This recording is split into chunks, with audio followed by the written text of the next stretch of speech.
welcome back to Emily Cat 176. It's a little bit different this week because I was going to do this video on Wednesday, but I actually was in Frankston on Wednesday and I saw a new street art thing, and I took a photo of it and I shared that on my website. It's brilliant. Frankston street art is brilliant, absolutely brilliant, and they get more all the time. But what I was going to be talking about, of course, is the blues. The blues. Collard greens and gravy. Now again, this is connected to the Wangaratta Jazz Festival, which will be starting in a week. Next Friday. It all kicks off again. And oh gee, I hope it goes well. So, we saw collard greens and gravy in a pub. It was in one of the pubs. Now, in Wangaratta, I don't know if they're going to do it this time, but when we were going up, there was actually a blues tent. It was actually very near the river. And on my website, I talk a story about one day when it was really raining hard. But we actually saw them perform in a pub. And of course, it was the music that brought us in. And it was going off. It was so crowded and the music was so great. And it was my favourite blues act that I saw up there. They really are a good blues act. And if you want to see a video of them playing, go to emilycat176.com and I have shared one of their videos today. I'm not sure how to do that on YouTube yet, but it's on my website.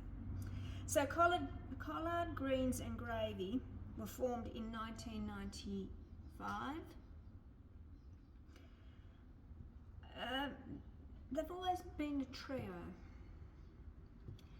but unfortunately in 2016, James Bridges, who was the guitarist and fiddler, passed away at only 57.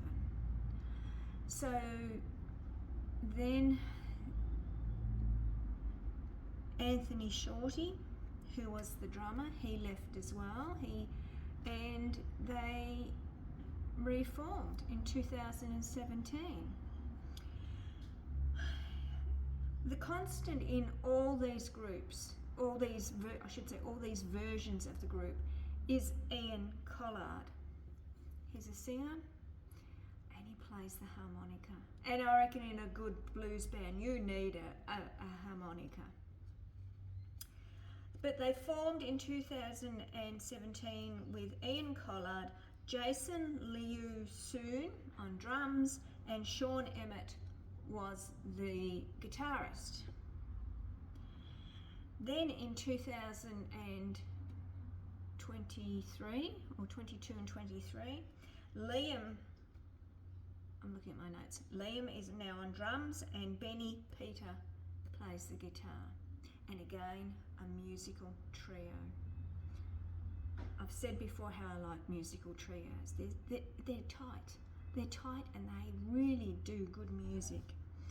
And here comes Donald. So yeah, that was my favourite blues band. And he's coming over here. You might see his tail soon. But it's just, they've got a really good bluesy sound. And as I said, it's got to have the harmonica. Do you agree? Do you think blues bands need a harmonica? I do. Not that I'm a blues expert by any means, but I think a blues band sounds better when it's got a harmonica player with it. So yeah, that was the best blues band I saw up there. There's still time to get tickets if anyone wants to go to the Wangaratta Jazz Festival, and the fact that this is their first year back, I just hope it all goes well. It's such a boon for the town, and it's a really good weekend away, long weekend away. So yeah, check them out. Check out the program. You can find the program online. And as I said, I have my fingers crossed that they are a raging success, because I saw some great bands and music when I went up those few years that I went up. It was about 4 or 5 years in a row I went up. Anyway, that's the blues. I'm looking at Donald. He's eyeing off this camera. What am I going to do when I'm not here and I haven't got Donald to interrupt my filming? Anyway, enjoy your weekend, and I will be back on Monday talking about a show I saw, talking about the ballet. Okay, speak to you on Monday. Bye.